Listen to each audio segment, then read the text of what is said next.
to the Pelicans postgame report on the PRO Media Network for all things Pelicans. Perfect. Fly Pelican, fly Pelican, fly Pelican. And I tell them that. Fly down, I'm a Pelican forever.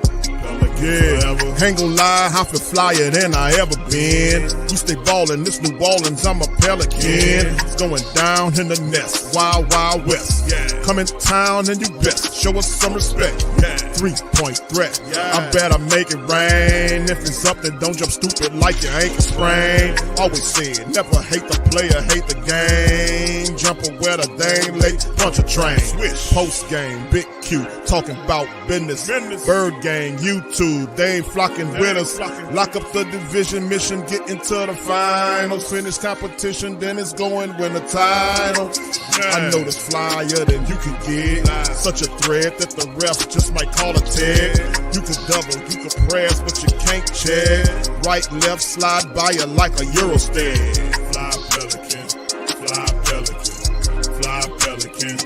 And I tell them that birds of a feather flock together. Fly down, I'm a Pelican forever. Pelican forever. And never, and never, and never, and never, and never, and never say birds of a feather flock together. Yeah, fly down, I'm a Pelican forever. Pelican forever.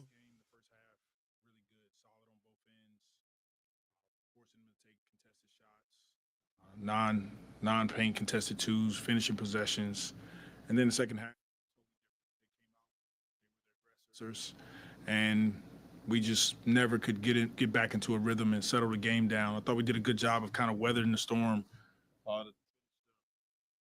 the third quarter going into the fourth, but defensively they got into our paint, and defensively also when we did get stops, they got extra possessions. So things that we got to clean up. As I said, I think 17 offensive rebounds for them. How much did that hurt just giving up the?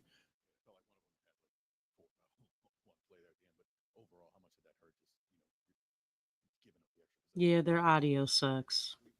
It makes it difficult to beat a really good team when we don't finish those possessions. And they were timely possessions. We won the second chance points battle. Yeah. But there were some timely possessions where we needed a rebound. Maybe we go down offensively. We cut it down to 8 to 7. They get the second chance opportunity. They score. It's demoralizing when you do get stops against a good team and then you can't finish those possessions. But it's just a tale of two halves, and we have to be more consistent with putting together 4 quarters. What more do you want from me? What more do you want from me? Where the scoring's been in the month of January, 4 guys with 20 points. We'll start with CJ and DeJounte. What did you like from your backcourt tonight? I thought they both were aggressive. They were downhill all game long. They took what was open. We shared the basketball, 30 assists, only 13 turnovers. So really solid night offensively, especially against a really good defense. Once again, it was the side of the ball that hurt us tonight. But, Trey was good. DeJounte was good. CJ was good, getting some big minutes from our bench, and just not enough defensively on our part. And then Hawk 20 off the bench. He's starting to kind of, he dealing with that back. It changes so much with your shot. We saw how he kind of started the season. Remember what he looked like in Nashville. He's starting to kind of find that rhythm. What did you see from Hawk in these last couple of games? Yeah, he's getting healthier, so that's helping him a ton. But we're playing him consistently, and he's getting more confidence as he progresses. And as long as he's healthy, he's feeling great. We feel comfortable putting him on the floor and allowing him to be him. And we see right away he can really hurt teams with his ability to score and move without the basketball. It's always like that. It's always been like that. Thank you. That hasn't changed. All right, shout out to the fam. I appreciate y'all for being in the stream. For all things Pelicans. For all things Pelicans, you're now tuned into the Pelican post-game report. The Pels lose tonight. They fall to the Grizzlies 139-126 in Grizzly land, man. Too bad Pelicans couldn't get the dub. It was just one of those games where the Grizzlies just had that hustle and that determination, especially in the second half, man.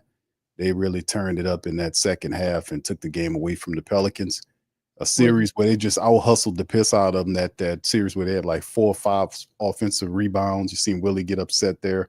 A lot of stuff not looking good. Like you watch the game, you look at the statistics of what they did. Lex, a lot of things wrong in this game. The Memphis Grizzlies won this game. They beat the Pelicans by 13 points.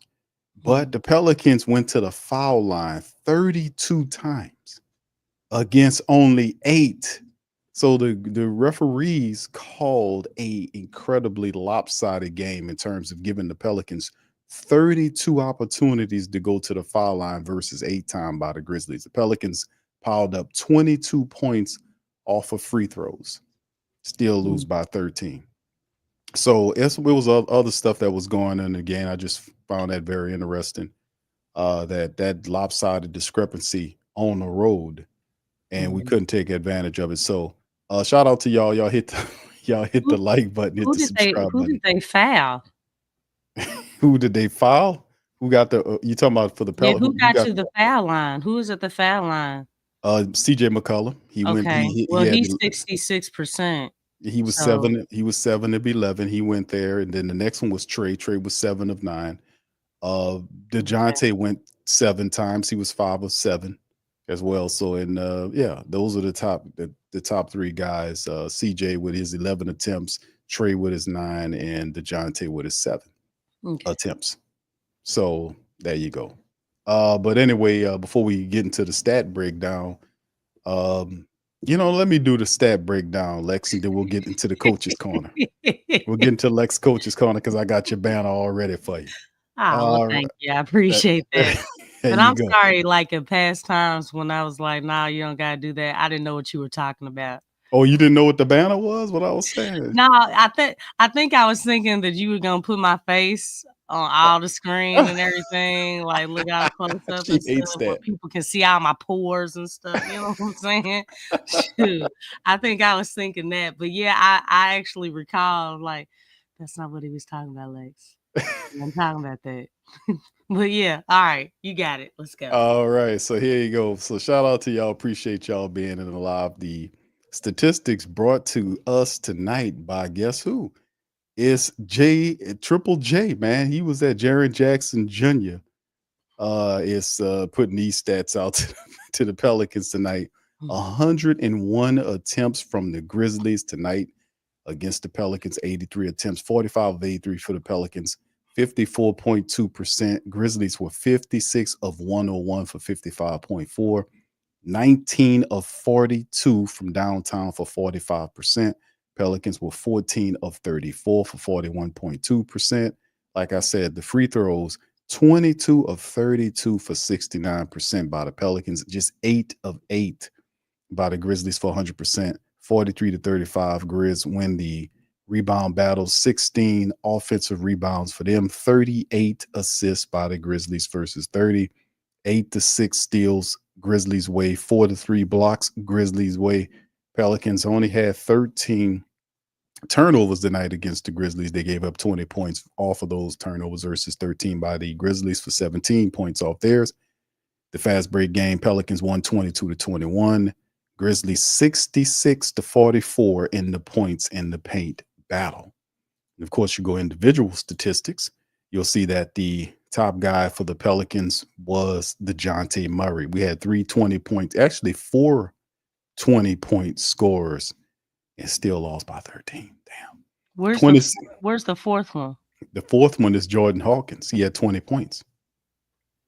So yeah, I don't see him. He's off the bench right there. I'm gonna show it just in a second. 26 for DeJounte Murray on 31 minutes. He was 26 points, 7 assists, 6 rebounds in the game on 31 minutes, 10 of 16 from the field. He was 1 of 4 from downtown, 5 assists, 5 of 7 from the free throw line for DeJounte.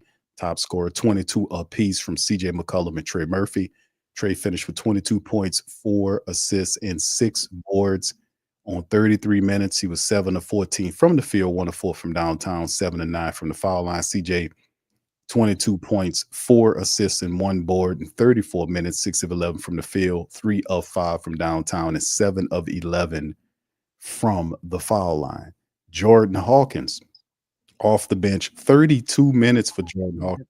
He had 20 points on 8 of 18 shooting from the field. He was 4 of 10 from downtown. He was sparking. He had 2 steals and assists and a couple of rebounds to go along with that. And then after that, it was just a hustle game. Yves came in his first game back in a few games. He had 10 points, 5 boards, 3 rebounds, and 2 blocks in 30 minutes of action. No minute restriction for Yves, right back into the thick of the action and handles business. Interesting. 9 points from Jose Alvarado with 6 assists. Jose was in there.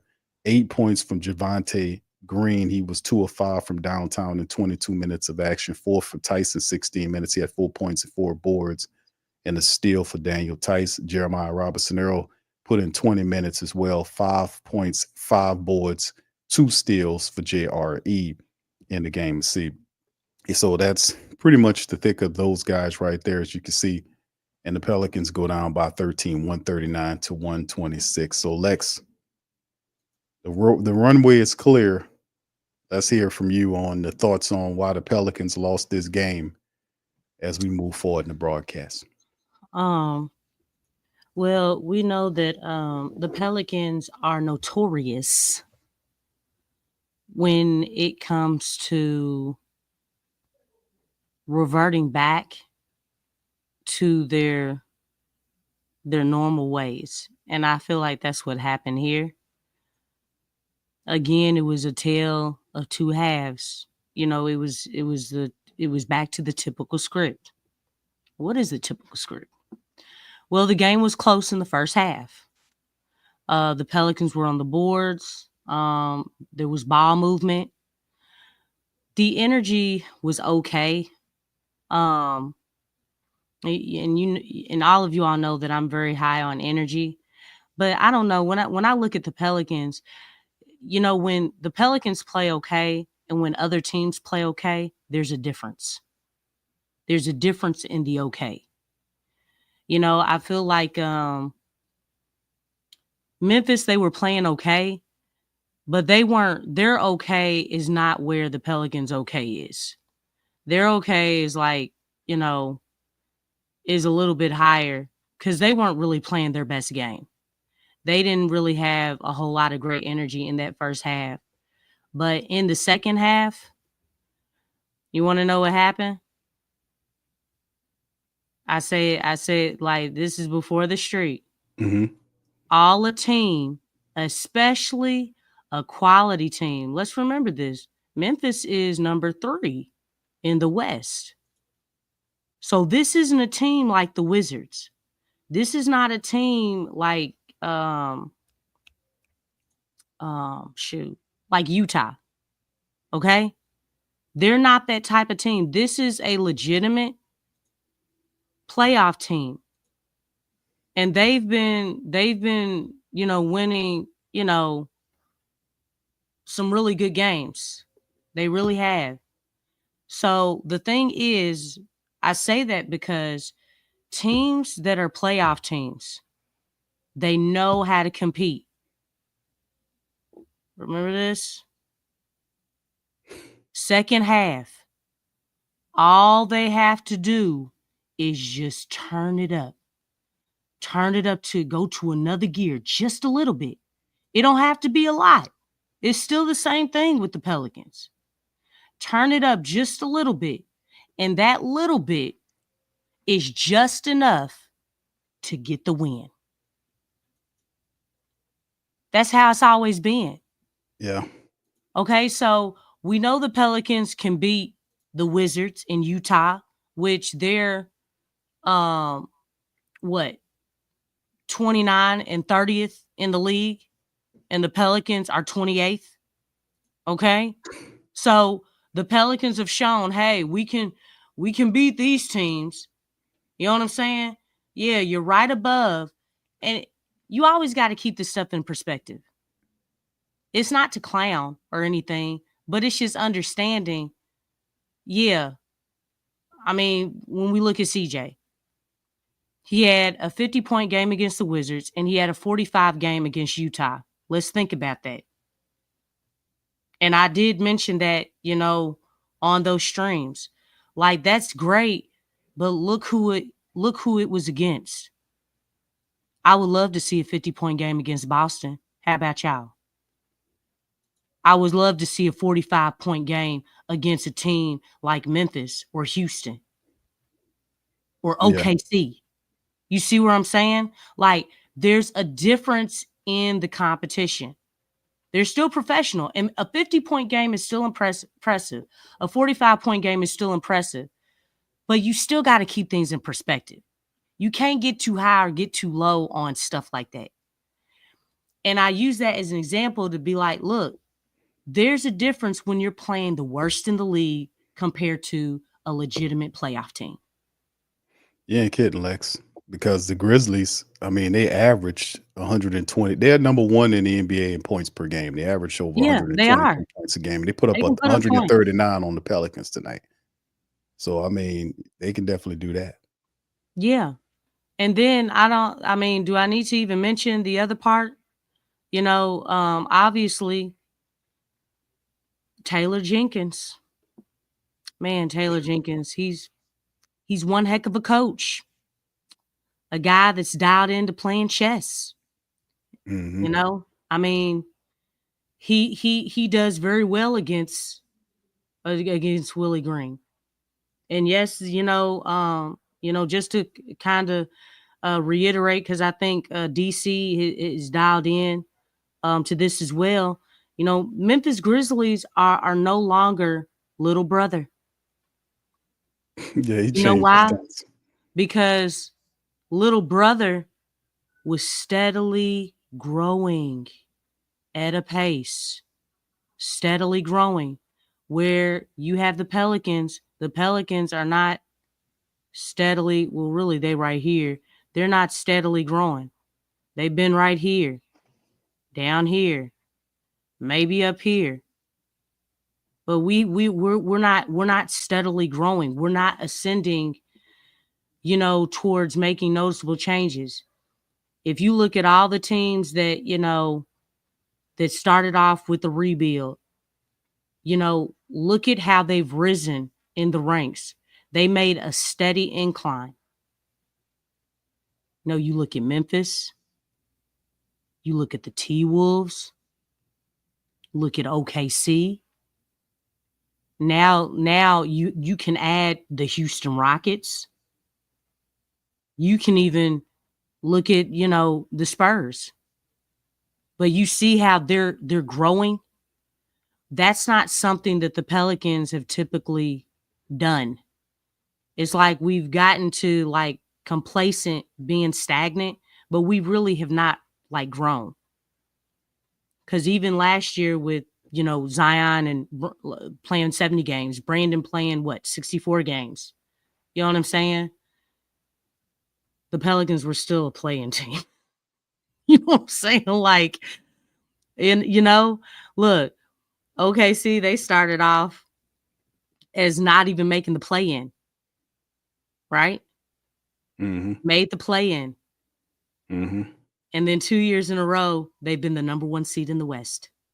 Now, if that's not growth, you know what I'm saying? That's the definition of growth.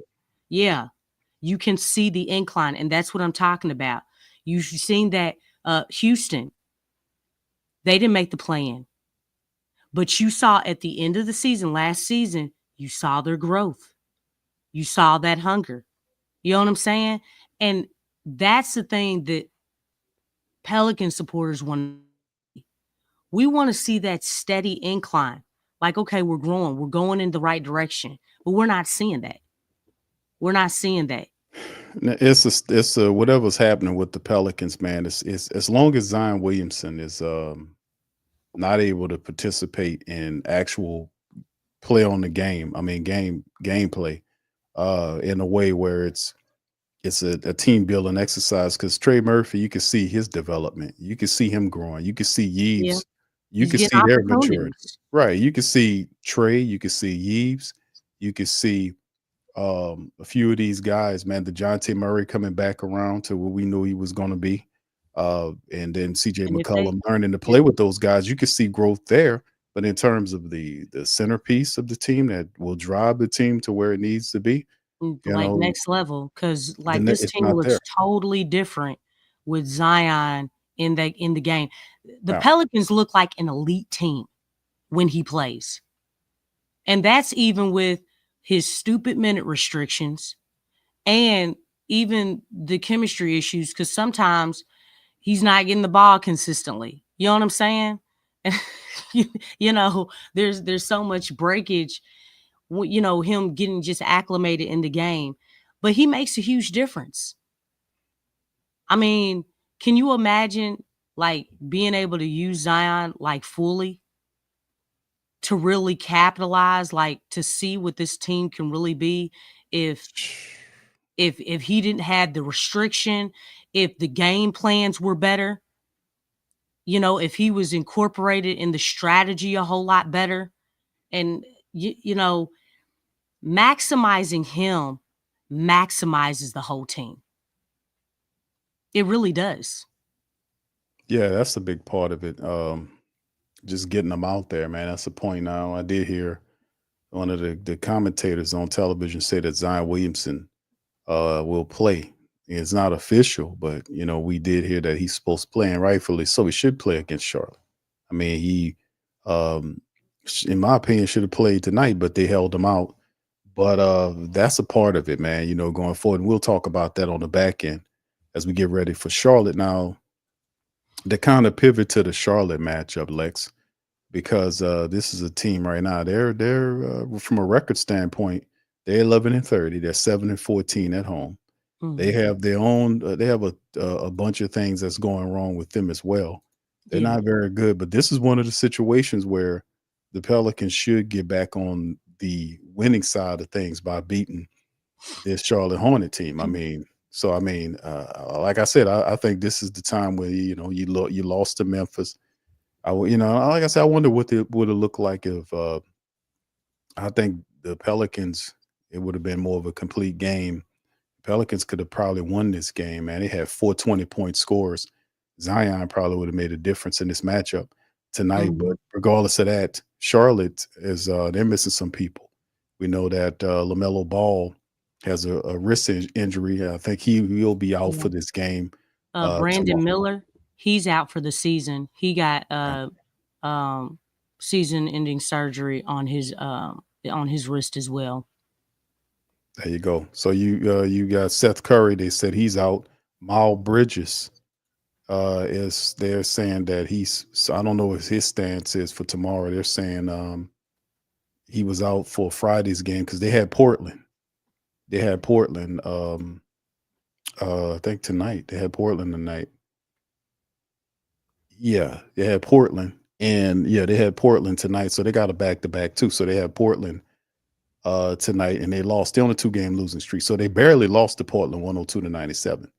So they got 2 more home games: the Pelicans on Saturday and the Lakers. And actually, they got actually a long home schedule. They got a bunch of home games. New Orleans is the 3rd home game. They have Los Angeles, Brooklyn, Clippers, Denver, Washington, Milwaukee, San Antonio. Dang. How many home games is that? 1, 2, 3, 4, 5, 6, 7, 8, 9. They got 9 straight home games. What kind of schedule they got going on? Why we can't get nothing like that? But anyway, regardless or not, we are this team should be beatable for us, Lex. You know, they traded with a backup big. So we'll see what they got going on. But in my opinion, I think we should be able to beat this Charlotte Hornets team to get back on the right side of it. What you think? One thing, I've watched Charlotte. I've watched them play, and the way that they play does not match their record. Yeah, they're scrappy. Yeah, they play. Like they bring that energy, they bring that fire, which is really weird because when you look at their schedule, I'm pretty sure a lot of people do look at their schedule. It's like, oh shoot, they a bum team. This team can beat you. Okay? They can. I think they've been having problems in crunch time. It's kind of it's kind of hard to pinpoint what exactly is the reason why. I want to say that they did have guys out, but I mean, you still, I like their energy. They still, no matter who's in or who's out, they really give themselves a chance to win the game. Let me just say that. They give themselves a chance. They've just been falling short. But if you haven't been watching them and you're just looking at their record, don't let that fool you. Please don't. Please don't. Like, I just, because I'm like, I mean, y'all are like electric. I mean, they're just on fire, but I don't know. I think they just end up missing shots because they actually do have some nice pieces. Yeah, they got a lot of youth there. Yeah, they do. I mean, obviously, LaMelo, he's like shooting. I think he's shooting like the most threes out of anyone in the NBA. Like he really puts that ball up in the air. I know Brandon Miller, he's out, so he's not someone that you have to worry about. But Mark Williams, their big man, he has been on a tear. He really hits the boards. He just had a 30-point game. I would say recent, but that's probably the most recent last 2 or maybe 3 games. But his last 5 games, he's been balling. He's been balling. And he was coming back from injury. So, I think he's going to be a tough task for Yves Missi because he really has been, stepping it up for Charlotte. We should get this game, but this is one of those games, like, I know that they're not doing well, but just don't let that fool you. You have to come out and you have to play with a lot of energy. You have to play with effort. You got to play like you're really trying to win. Because let me tell you something. They're probably looking at the Pelicans and they're looking at the Pelicans record and it's like, oh, shoot, we should be able to get this one. They're thinking the same thing. Yeah. They're thinking the same exact thing. So they want to get this win. They feel like, hey, man, yeah, this is the Pelicans, man. They ain't doing all that great. We should get this one. So just like, if we're thinking, hey, yeah, we should get this one. This should be in the bag. It's the same mutual feeling. The same exact mutual feeling. So it should definitely be a good game. I think really the Pelicans have a problem on the boards. They really have to, and I've said this many times because I know Stacey, you mentioned it as far as getting a rebound in there. But the thing is, it's like it has to be collective. It has to be collective. The Pelicans have to collectively rebound that ball. And it has to be for all 4 quarters. You can't bake on, oh, well, we have height. Because really, if you think about it, we don't really have size. And if it's according to what you are, like what CJ said, no, that's not size. Like he mentioned Zion. And it's like, no, dude. When we're talking about size, we're talking about you can't teach 7 foot. You can't teach that. The thing is that Yves Missi, he's really the only size that we have. When Zion's playing, depending on how the Pelicans are playing him, because obviously Zion has leaping abilities. He does have the ability to rebound the ball. But Zion is 6'6". Okay? He's 6'6". Missi is the only true big man on this squad. I wouldn't even include Tice there, but Tice has experience in playing in that 5 spot. When you look at the Pelicans compared to other teams, you can't just jump and get the ball and expect to get the rebound. The Pelicans got to box guys out. They do, man. And everybody's athletic. Like, we don't have size like that. You have to box guys out. You have to box them out. Stop ball watching. Box them out. allowing somebody else to get the ball once you box out, but it's basic fundamentals and it can be done. And I keep saying this. Look, they can do it because with OKC, Chet Holmgren is out, and when Hartenstein was not playing, let me tell you something. OKC was doing just fine. That's part You of know why? that's not geared to one player though. One Yeah, player, exactly. It's team collective. philosophy. Yeah, it's a It's team philosophy. collective. And that's what I'm saying. You can box out. Do not use height, the fact that you have a lack of size, for the reason why you can't get rebounds. No, you gotta want it. That's what rebounding is. It's effort. You gotta box out your man and go and get the ball. And don't assume, my teammate is in place for the ball, they're going to get it.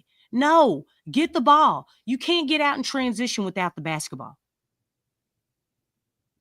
Yeah, Lex, you hit on it. That's Charles Lee's team, and Charles Lee is a coach. They just got to stick to it, man. That guy you give him some pieces, man, over there, and some, and let him build that team. And this team is going to, over time, they're going to be something strong. Charles Lee is a good coach.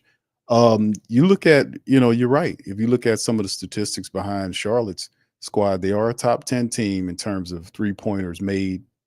A lot of that's tied to LaMelo, of course, and attempts and made. They're top 5 in terms of attempts and top 8 in terms of 3-pointers made. They're also a top 4 rebounding team, so they do have some positive things that they got going on as well. That the Pelicans will have to match up. But with Zion there, like you said, that's a different level. There's definitely, in my opinion, Zion plays tomorrow, the Pelicans should beat the Charlotte Hornets team. They should beat them. I ain't saying blow them out, but this should be a win if Zion comes back. But it also depends on, if he's on minute restriction. He's going to be on minute restriction. You know that. You know that. Well, that makes things a whole lot more difficult for him to get into a rhythm. He's going to be the first one out of any starter to be pulled out the game, which is ridiculous. But, because we know Yves Missi, he didn't come out. Nah, he came back. He didn't have no reconditioning back from an illness. He's played over 30 minutes tonight. Yeah. First game back, yeah. He didn't have quite. That's Zion probably gonna play like 20 minutes because his minutes have been coming down. They haven't been increasing. They've been declining. Which is a absolute mystery and a calamity for that to be don't even happening. Make sense. That's backwards. Sense. Yeah, that don't make any sense for his minutes to be going backwards. It's supposed to be going up slowly. And he's playing every other game. Yeah. That's a part of that restriction. Yeah, they kick him out every other game. It's like we still ain't seeing him. It's bad enough we weren't seeing him when he was injured. It's the same thing. Like he's healthy and we still ain't seeing him. Like look, and then you add, golly, he just played 23 minutes. His last game that he played, he only played 22 minutes and 36 seconds. He didn't even make it down to the 23, y'all. he didn't make it to 20. You got it down to the seconds, Lex? You got it down to the seconds? Yes. One of those reporters showed it on Twitter. And I'm glad they did. That's real, though. I'm glad they did because we need to know, like, he didn't even play 23 minutes. Had 24 points in 22 minutes and 36 seconds. Yeah. Now, isn't that something? Just think if he would have played 28. You know what I'm saying? Well, it's like, wow. You would have had like 35, probably 40 points. Since he came back on the 7th of January, he's played 4 games, 4 games. And the most he's played was 28 minutes. He did that twice against Minnesota and Boston. And those 28 minutes in the game, he had 22 against the Minnesota Timberwolves, 16 against the Boston Celtics. He had 24 minutes in the Chicago game, and he put up 21 points in 24 minutes. He had 23 minutes in the Utah game, and he put up 24 points in that time. So he, at the very least, he's getting used to playing under the minute restriction and knowing how to do, get in there and have an impact, knowing that eventually he's going to be pulled out of the game. So That's the only positive thing that I could even say about what I see, is that he's taking advantage of the minutes that's given him, which is a small positive if you think about it. Now, I don't like how they're handling his minutes. I'm gonna just be honest with you. I think I don't like him either. to go He from doesn't have 20, time to get into a rhythm. but Lex, listen to what I just said. He had 24 points in 23 Yeah, minutes. but he And had to fight and he looked uncomfortable. Like I know, once but he got into a rhythm, like he had like 3 baskets in a row, I think, against like Utah. They went Utah went on like a 20-2 run. The Pelicans was struggling on scoring. He made 3 baskets in a row and then he got pulled out the game. I'm like, dude, that's not enough to catch up to a 20-2 run by the Utah Jazz. What are you doing? He's the only one scoring. Why would you pull him out and he's the only one scoring after Utah Jazz went on a 20-2 run? I can't, like, that tells me, like, hey, you know, we want to support you, Utah. That's what that looks like. Let's support Utah by taking out the only guy who's able to score some points after Utah goes on a 20-2 run. I know, and he forced them to figure it out too. He forced everybody else to figure it out, because 21-9, 21-9-7. That's his line. 21 points, 9 assists, 7 boards for Chicago. 24 points, 14 boards, and 6 assists and 3 blocks against Utah. So it's not just the points. The 14 rebounds was ridiculous. He's making the 6 assists on both ends of the floor within that small window of time. It's the only positive that I can look at when I look at what's happening with those minute restrictions. Like, he's learning here how to play with a condensed window, which is a positive, which means when that window comes, think about this though. I'm saying from a psychological standpoint, the fact that he's dialed in for the small window of time that they're giving him and having that allotted production, Lex, in some of these games, that sounds like a full game.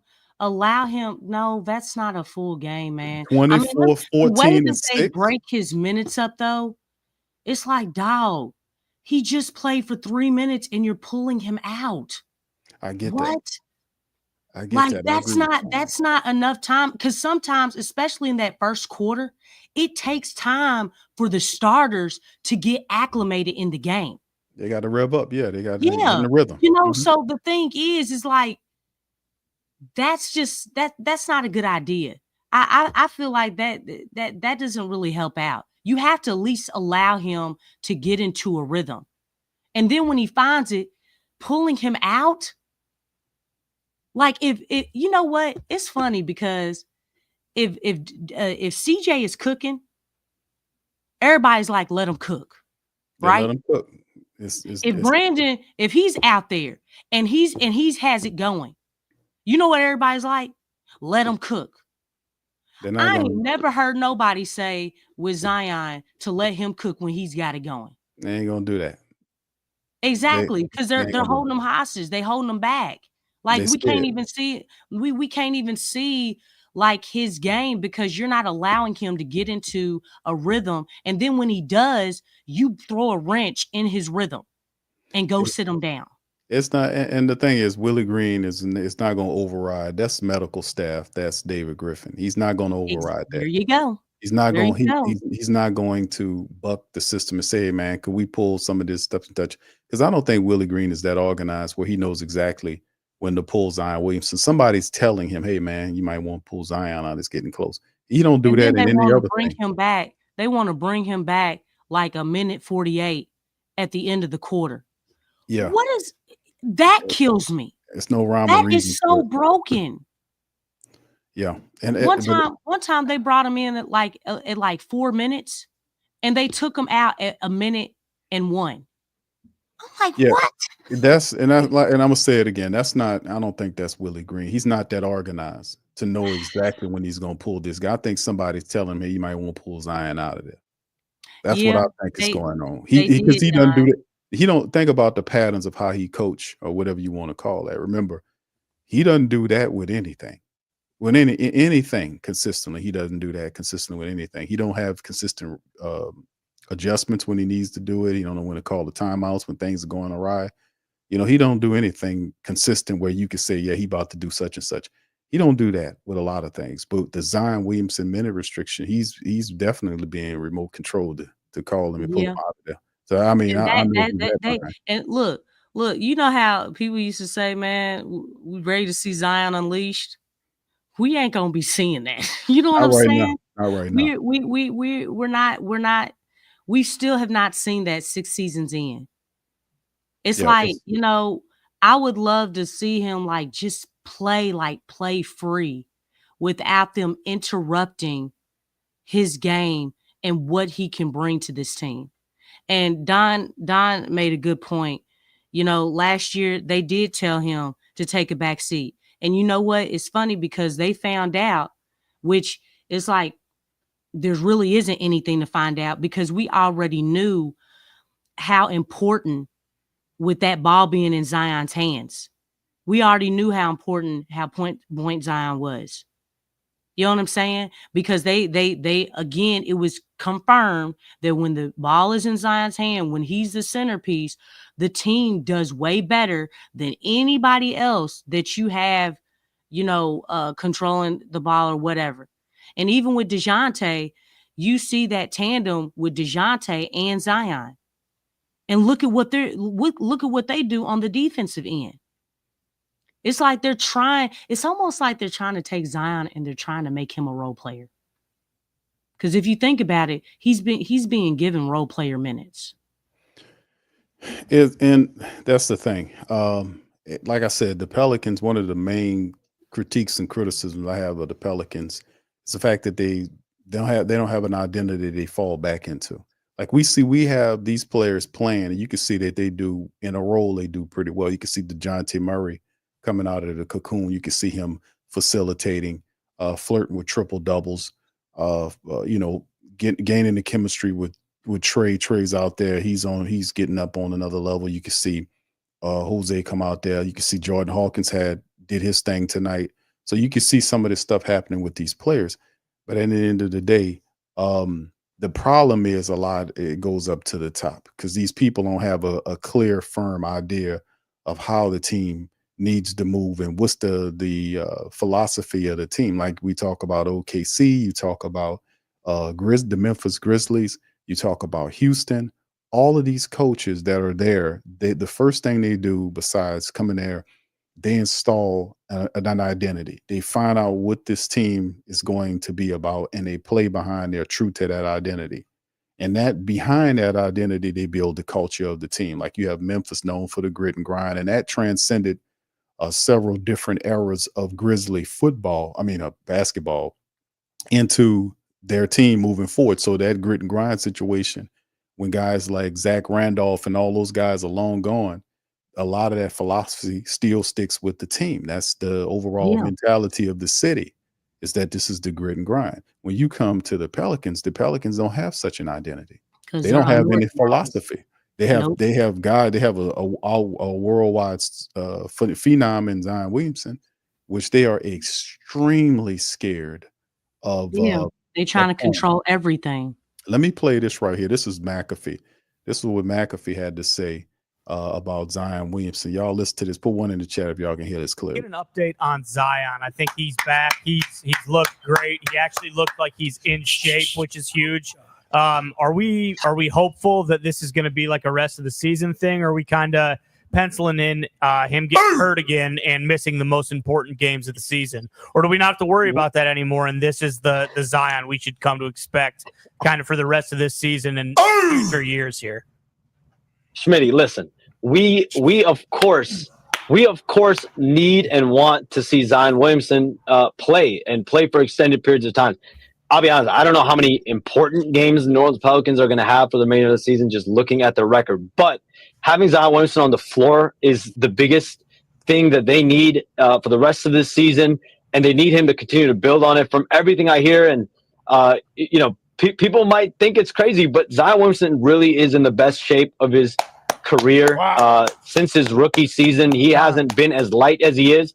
He's listed at 284. He's below that right now. I can report that. So Zion Williamson is in shape. his conditioning is right, and I think over the last few weeks, getting a sense on where you need to be basketball shape, your nutrition, your hydration, all the factors that keep you on the floor when it matters. I think he started to hone in on that. And the Pelicans know how important he is when he's healthy. He can really, Pat, he can change a franchise's fortunes Absolutely. really quickly. He needs to get traded to Indiana. Come over here to the Pacers. They're playing in Paris. All right, so there you go. That's I see how you turned it off. it ran out. I was like, man, You're like, I ain't trying to hear that shit. Yeah, shut up. Y'all better go on somewhere. Stop trying to get Zion. Right, Hey man. Look, everybody know, be like, man, they don't know what to do with that man. Hey Zion, we know what to do with you. You know what I'm saying? And we organize. Yeah, and see, but that's the thing that some of this, that the Shams is talking about. It's like it's the healthiest situation. But the Pelicans are doing this weirdness where they have all of this extra. This is beyond kid gloves. And we talked about this pre-show, how I've never in all my time watching pro basketball, I've never seen a team take this is beyond kid gloves. This is on another level. Like the guy didn't play the game, the extra, Yeeves was out before him. Yeeves comes back, no minute restriction, plays 30-something odd minutes tonight. Zion has to miss the game because of some weird designation of conditioning, reconditioning, whatever the crap it is. I'm like, what? Reconditioning What does back that mean? from illness. They made that up. Just bullshit, man. And first of all, they made it up. It was a non-C19 related illness. Yeeves had the same designation. But like, what type of sickness makes you that bad? I mean, they just making up. Name some stuff because maybe I'm not. I don't want to sound like I'm insincere. Man, like them people making up all kind of stuff, man. They just making all kind of stuff up to take time away from them from playing. It's just like it's weird, man. They doing it, and they're doing it on purpose. It's almost like they're doing that because obviously, we know that the organization's not going to come out and say that they're tanking, but it could be. I feel like they could be doing that to him just so it gives us more of not having a chance to win games. That designation made no sense because they had extra time. The game was canceled. Yeah, the game was canceled, and his routine wasn't broken by much. Maybe a day, or maybe a day at the very most, 2 days it was broken. How does he need reconditioning? And he was playing. He wasn't playing the back-to-backs. He wasn't playing in that game, and it was canceled. They had extra time, and then he comes back and he's reconditioning from illness to come back. When Yeeves and was that don't even sound right. That don't make any sense. I've heard of maybe an injury, dog.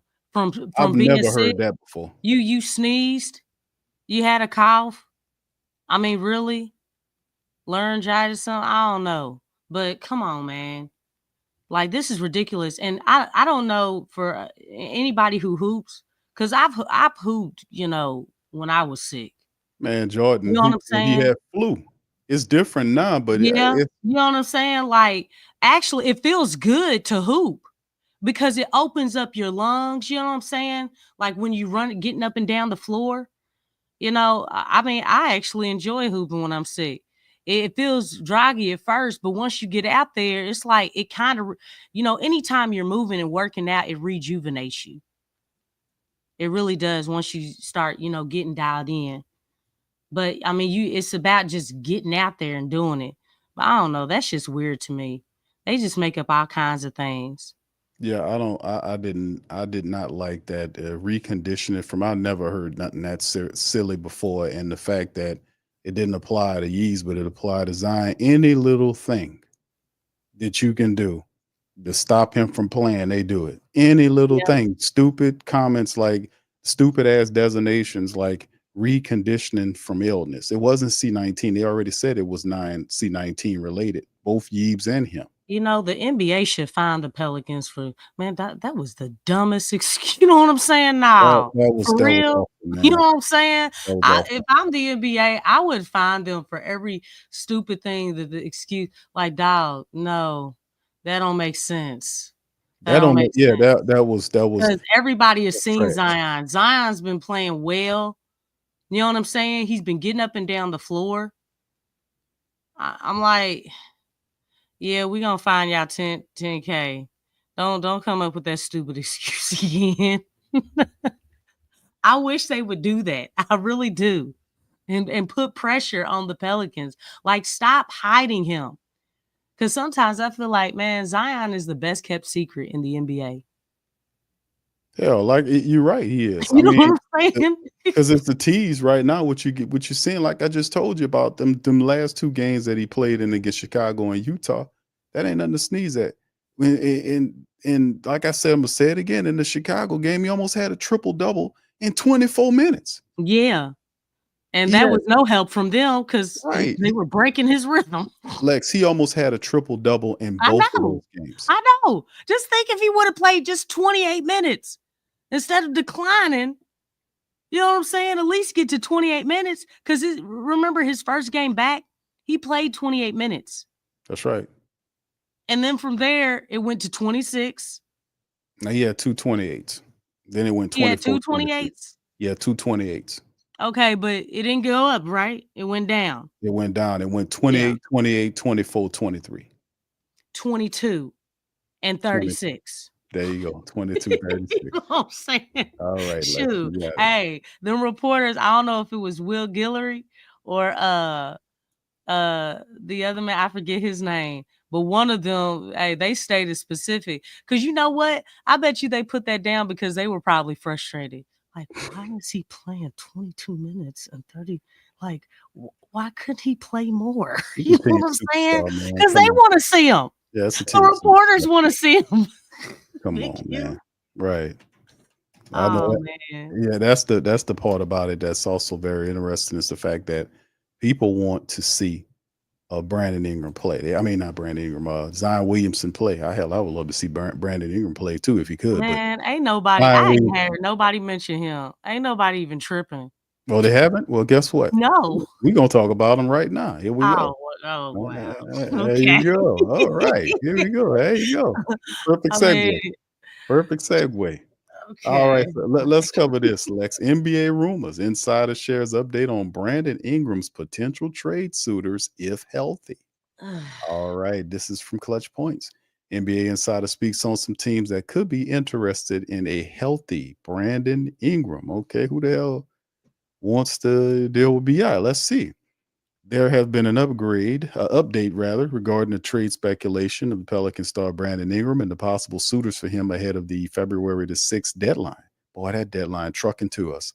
Though there have been rumors that the Pelicans won't deal Ingram, NBA insider Jake Fisher mentioned a few teams that looked into the prospect of acquiring the star forward.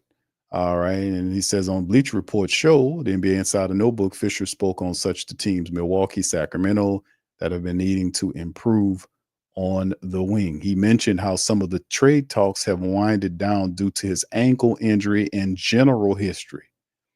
I've been told that the Milwaukee Bucks, are considering options to go out and improve on the wing, Fisher said. They've checked in and were interested in the concept of Brandon Ingram back in December.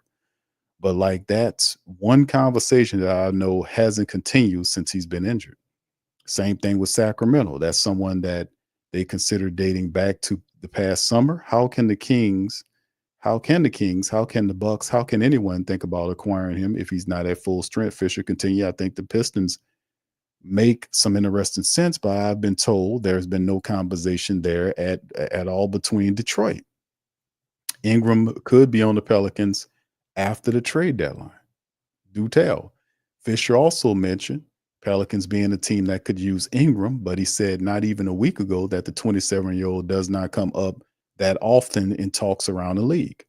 Ingram's name very rarely comes up in conversation with league personnel. Fisher wrote on the Stein Line Substack, it's been that way ever since the former All-Star went down with an ankle injury on December the 7th. There remains a chance Ingram returns to New Orleans lineup with roughly a week's worth of games before the deadline, sources say, which would at least give potential suitors a more current reminder of his abilities.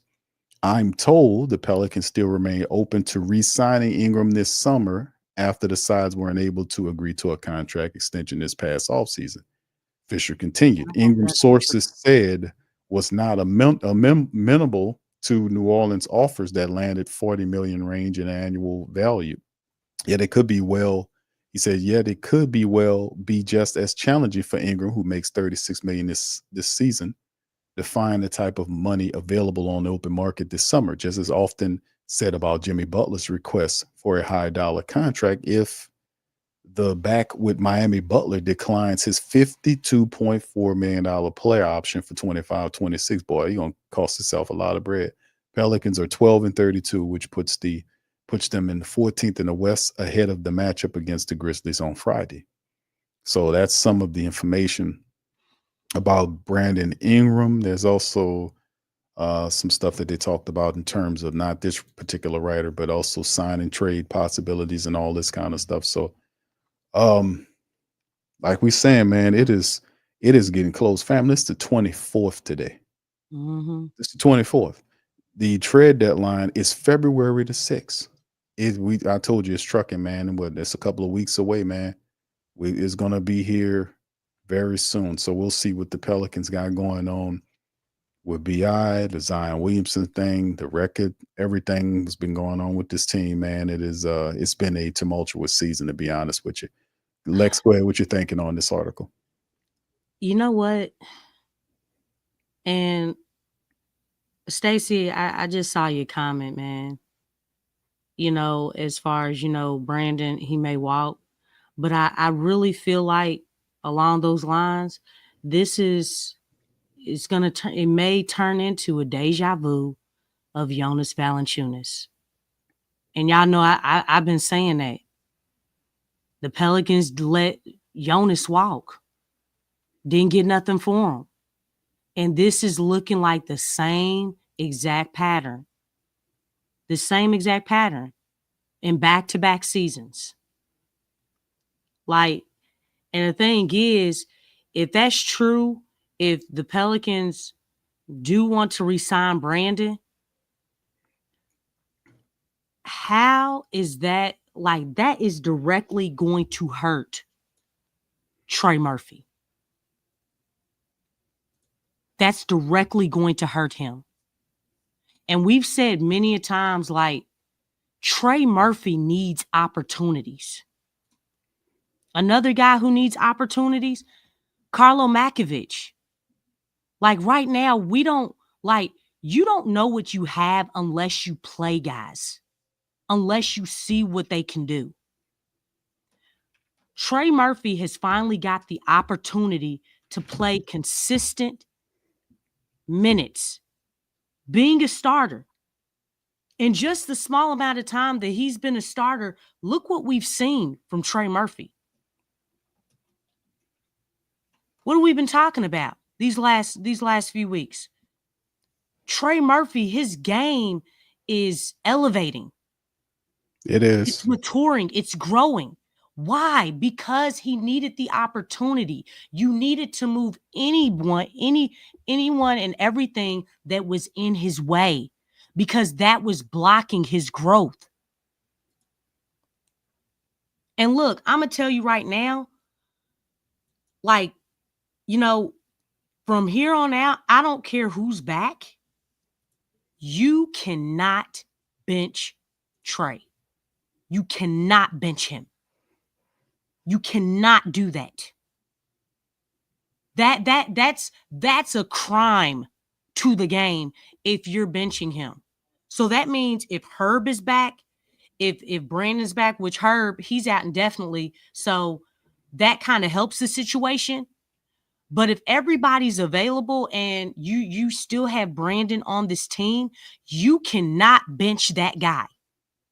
You can't do it. They got to show him off. I don't know. I don't think they should bench him. Do that. They got to show BI off. He's elevating. He's growing. And everybody can see it. To take that man and put him back on the bench, because right now, and I've said this before, because I've used Dyson. Dyson Daniels went to the Hawks, and he's a legitimate starter. Dyson is not a starter because someone's injured. He's a starter because he's a starter. That's a huge difference. He became a starter in this league, like a legitimate starter before Trey Murphy. Mm-hmm. Think about that. Who has the bigger upside? Trey. Exactly. B.I. had his time, man. Trey is still being looked at as and Trey said it. He was bold with it on media day. Hey man, I'm a legitimate starter in this league, no matter what team I'm on. Remember when he said that? He said that. Yeah. He did. And he's right. You can't bench this guy. Like, is he not the future? He's the future. Okay, is he not this foreseeable vision and direction of this team? He fits better next to the centerpiece. Bench this guy. He fits better. Bench him. He fits better. He's not just a shooter anymore. That's the whole thing about Trey Murphy. He doesn't develop his game. Look at his situation. You don't have Brandon out there. You basically open that door for him to work, to do what he can do to flourish. And he's been flourishing. And you don't have to teach Trey to shoot threes. It's first nature. It's first nature. Right. And now you're seeing him hit those middies, knowing when to attack. He's putting the ball on the floor. Finishing strong at the hoop. Yeah. He plays a little defense too. Yes. So yeah, he's come full circle. You gave him the money. Yeah, Brandon Ingram. And in order for him to do that, you had to give him the opportunity. The opportunity was, hey, Brandon, hey, you kind of need to sit down so we can see what Trey can do. Obviously, he's injured, so that helped open the door. Now we're able to see this is what Trey Murphy can do. Now, how do we feel? He's it. Yeah. Trey Murphy's arrived. He fits better next to Zion than B.I. does. And besides, it's time for Brandon Ingram to go, man. We had the 4-year experiment that was decided. It's time for him to go. No disrespect to Brandon Ingram, but you gave Trey Murphy the money. It was a question prior to that. Like, B.I. is the guy. Now, of course, I don't like the double speak by the snake known as David Griffin, because that's what he's doing. It's a lot of double speak here, saying that he wants to re-up with Brandon Ingram at $40 million a year. I do not like the double speak. I can understand if they're trying to, get him under contract for a sign and trade, because that's usually the fallback option if you can't get him traded by the deadline. And they had a ton of time to do it. It was the summer when things were hot, and he fumbled and jumbled at the trade situation, because word on the street, he was asking for too much for Brandon Ingram. He fumbled and bumbled it. How the trade market go from red hot for Brandon Ingram, what everybody calling, to nobody wanting, because the Pelicans were asking too much. He can't fleece nobody. He was asking too much. You overvalued Brandon. He overvalued him. You overvalued him. They moved on from him. You weren't timely with your movements. You were delayed. We talked about that. When you get delayed, you fall behind. You said delay. I say he was stupid. I say stupid. That just he played himself. You can't be complacent, and that I thought that was funny when he talked about we can't set on be in a place of complacency. I'm like, dude, you've been complacent for years. Projecting. He was basically. You weren't aggressive even in the offseason.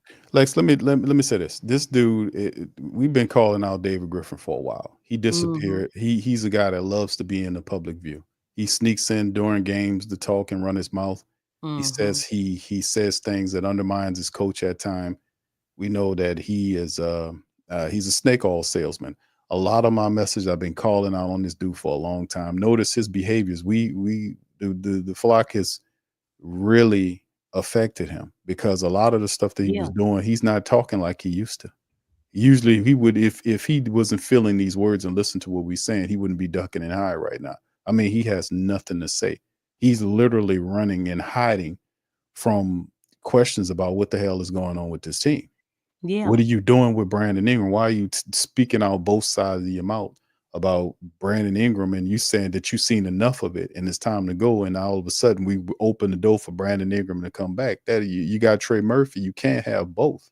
Yeah, B.I. wants, because B.I. is not looking to be some bench guy. B.I. wants to be impact guy on a team. He wants to be a starter. And really, he don't want to do that. He wants to be the guy. He wants to be the guy. He still feels like he can be the guy, but this is not the at a team for that. contender. I mean, that ain't happening with a team going to a team that already, because he did say that he wanted to go to a winning environment. But it's like, dude, do you understand what you're saying? Because a team that has a winning environment has a ready-made hierarchy. They already got They already had their number one. They already had their number two. At best, you're looking at being the third wheel or the fourth. And that's being nice. Well, Utah wanted him. He blew a stack coming off the bench. He blew a stack. He blew a stack. They were gonna Utah wanted to give him the money he wanted. He told them no. So you had one NBA team that was willing to give you the $50 million or close to it, and you would have been the guy with that kind of money, and you told him no, because he wants to go back to the West Coast. So I mean, at some point, the Pelicans, if they can't get him traded before the deadline, I wouldn't be surprised if they kind of try to get him to go a sign and trade, so something happens during the summertime when they could try to get something for Brandon Ingram and get him to where he wants to go, because I think he wants to head out. I really do think Brandon Ingram wants to head out west. That's what I'm thinking. Probably. I mean, probably, that's why some people have mentioned a Lakers reunion, because obviously that's the team that drafted him. I mean, I don't know how that would work out with LeBron, because we all know the situation there. Like, Brandon, I think one of the biggest things with him is that he has a strong half-court type game. And a lot of these teams, they want to run. But that was one of the things, like, just the pace of the game that hurt when he was in LA. Like, because when he was really, they weren't really compatible as far as, him and LeBron. So, I mean, obviously they're the Kings, but they already have a DeRozan, and a lot of people would look at, if you had to choose between a DeRozan or a Brandon, people are probably going to go with DeRozan, and he is cheaper, so yeah. I mean, it's a tough spot that he's in. I think, when you look at Brandon, he is in a similar boat. Not, Stacey said this as well. When you look at Zach LaVine, you look at those type stars that they're not like superstars, but they're not lower tier stars. They're somewhere in the middle. And I think that's the thing that you run into with players like that. That's right. And I really felt that. That's a true statement, because the thing is, Brandon, he doesn't necessarily impact winning. I wouldn't say that he's that type of player that has that huge impact when it comes to that. But, he falls in that tier. He falls in that mid tier. And that's why it's a huge hesitancy, like, dude, I don't know if we want to pay that type money. And then look, we looked at how, nobody was around. It was just Brandon and, second string, third string G Leaguers, right? At the beginning of the season. That's right. There were some games where Brandon was not even the leading scorer. Yeah. Like, for someone who's trying to get that bag, yeah, you need to do some James Harden type stuff. James Harden, with the guys around him, he was putting up 40, 45, 50 every night. It's like that would have helped your cause, because it's like, okay, well, at least you're not losing because you're not putting up numbers. But you're like scoring 15 points, 19, and you're not the leading scorer on your team. Like, he had games like that. It's like you're not even helping your cause. You know what I'm saying? Like, your case, excuse me, not cause, but your case. You're not helping your case in trying to get that bag. That's not superstar numbers. 19 points. You know what I'm saying? That's not it. 15 points is not it. $50 million, man. Yeah, that's a lot of money. That's a lot of money. $50 million a year is what he's commanding. And He got it. He got a new. He has Rich Paul and them running it and trying to get it together. So I mean, there's a plan behind the scenes Rich Paul put together. So I mean, we'll see what's going on, man, because we getting close. February the 6th is a couple of weeks away, family, to see what the Pelicans are going to do and how they're going to improve upon this team via this. And Stacey says Levine, Michael Porter, B.I. Tyler Hero, You know what I'm saying? They tier. fall in that mid tier. Like when you really think about, just their impact, you really have to have, there has to be somebody else in place, but I don't know. I mean, really, Griff put the Pelicans in this position. He really did. Changes should have been made, whether you're keeping Zion or whether you're keeping Brandon. We all knew that a decision needed to be made between the two. You can't keep both of them. No, you can't keep both of them. We all knew this. We've been saying it. Like, obviously, we're saying Brandon because of his situation, with his contract and everything.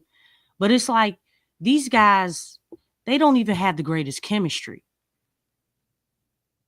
They don't have the greatest chemistry at all. They don't have it's the stuff that we hear. It's Willie Green. I don't know if Willie understands the offensive philosophy of the team, being he's a defensive minded coach. He's borrowing Borrego's offense. I don't know if Willie fully understands Borrego's offense because like we seen when Borrego ran it in the one game, it looked totally different than what Willie got going on. He needs to understand what Borrego's trying to teach him from an offensive standpoint, because there's a confliction. There's friction right there. Yeah, it is. See it because it's a huge clash. There's no, it's not a discipline. I don't know if because listen, if the coach, if you have a floor general, that's why DeJounte Murray is here to set the table for everybody. CJ plays off DeJounte, that's his role. Zion Williamson is the guy, it's option one. But what you see from how DeJounte is playing, where he's facilitating, he's rebounding, he's knocking on the door triple doubles for the last several games. This is what we envisioned him being. But the offense, if Zion's out there, it's supposed to flow through him. He's the centerpiece. So, and everybody gets a piece because, like we talked about, his gravity, he makes the game easier on everybody. He makes the game easier for DeJounte. He makes the game easier for CJ off ball. CJ, he makes it easier for Trey. Hell, he makes it easier for some of the lesser known players like Javonte Green. You see how Javonte Green looks when Zion Williamson is out there, how he plays? Yeah. His game, it goes up another level or two when Zion Williamson and Javonte Green is out on the floor at the same time. Because that energy is contagious, man. Right. Yeah, we got our big muscle. That's that other gear that you need in order to win games. And I always say, like, man, energy is the foundation. I mean, even if you don't have talent and you going out there, you hustling, those are things that you can't teach. You just have it. The heart, will, effort, energy. Those are things that you can't plan for those.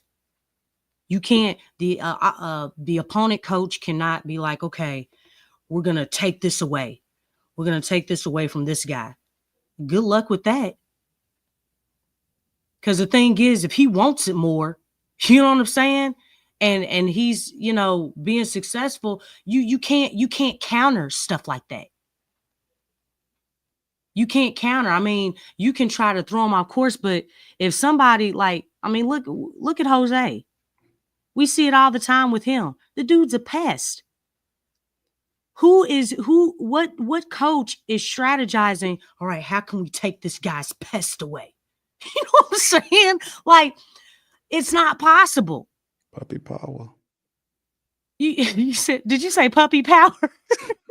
Oh my gosh, what? You know what I'm saying? Like, puppy power. That's Jose to me, man. He's scrappy all over the place, man. But the thing is, there's nothing you can do about that.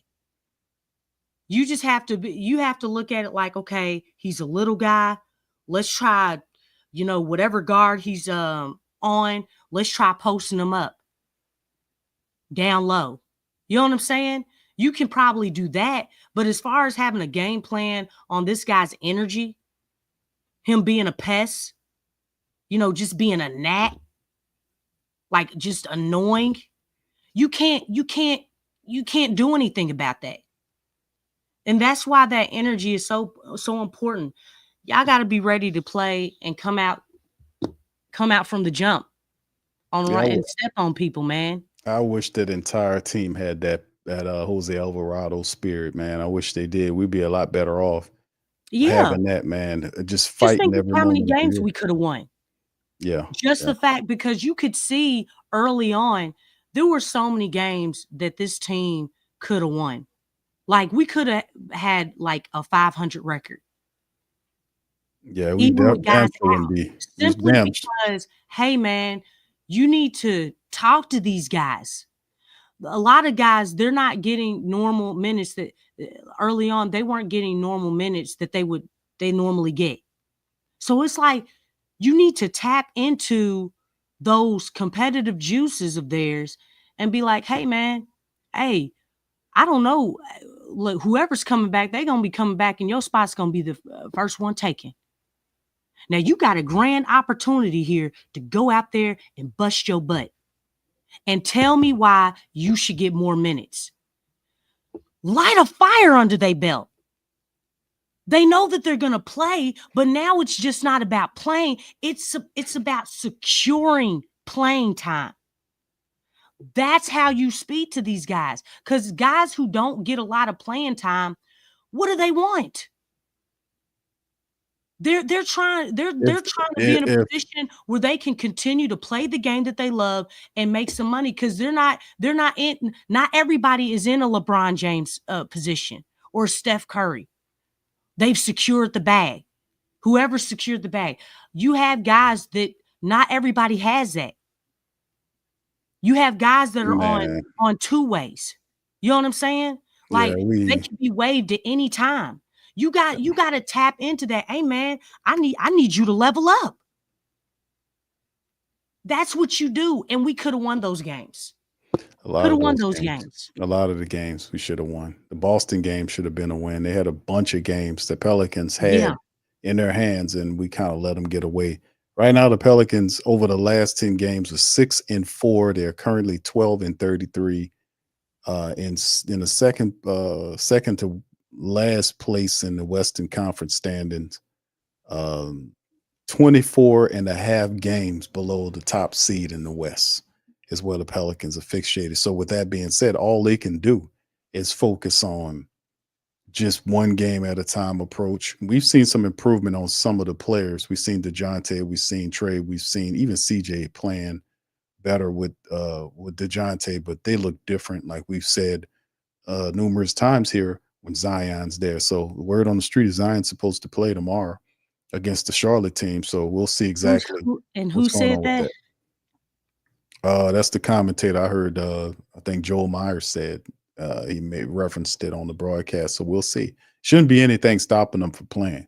That ramp up crap that they talked about with that game, he had 2 games on top of that. You mean to tell me that knocked them off? It's just ridiculous, man. It's ridiculous what the Pelicans are doing, man. Totally ridiculous. So in the end, Zion needs to play, man. He needs to play. You heard the insider say he's in the best shape of his career. And let's cut this bull crap out. That don't even matter. Play Zion, open up his minutes. At least let him play 28 minutes a game. Let's just keep it moving, man, and let them try to see if they can get some wins, because they know once they start, when he gets in there and they playing behind him, and just what you seen him do when he played, they can beat anybody. They can beat anybody with that type of energy and that effort.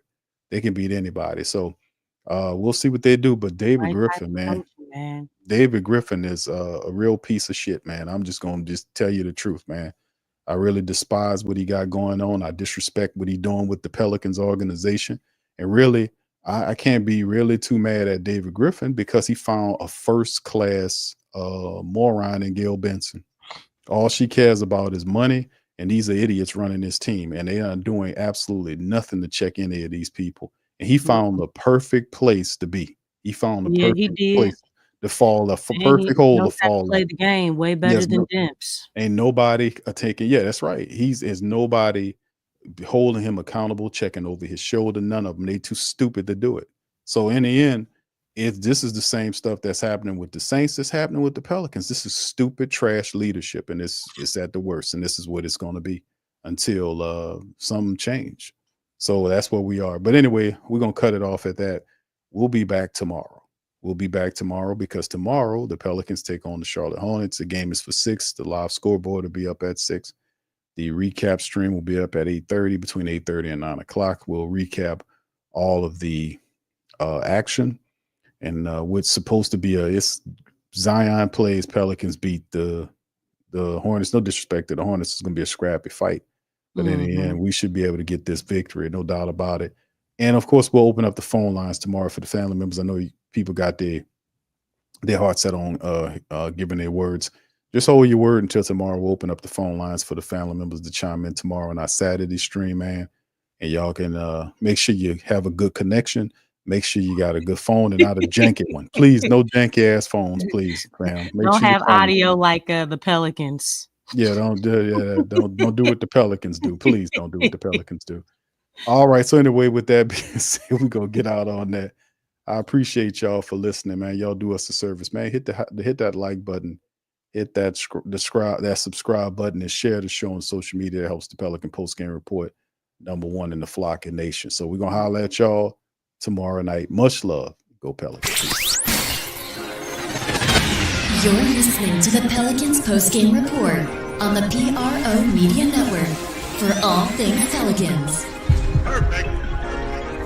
Fly Pelican, fly Pelican, fly Pelican. And I tell them that. Fly down, I'm a Pelican forever. Pelican, ain't gon' lie, I feel flyer than I ever been. We stay ballin', this New Orleans, I'm a Pelican. It's going down in the nest, wild, wild west. Come in town and you best, show us some respect.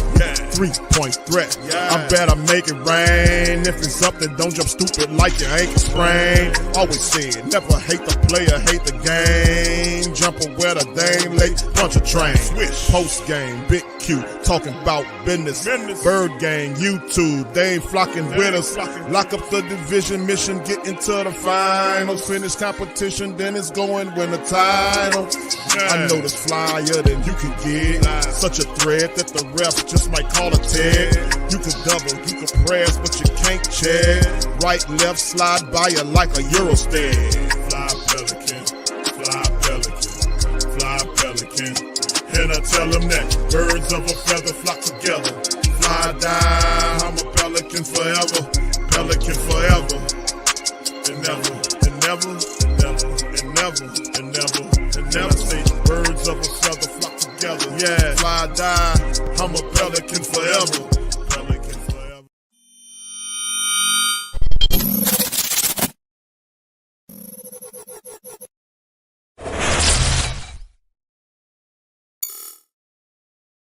TheWhoThatDaily.com. That's right, TheWhoThatDaily.com. Your one-stop shop for everything New Orleans Saints, New Orleans Pelican, LSU Tigers, even the top flight boxing news. So if you're a Who That and you're looking for a place to stay up on your team, TheWhoThatDaily.com is your site. TheWhoThatDaily.com for the sport Who That in all of us.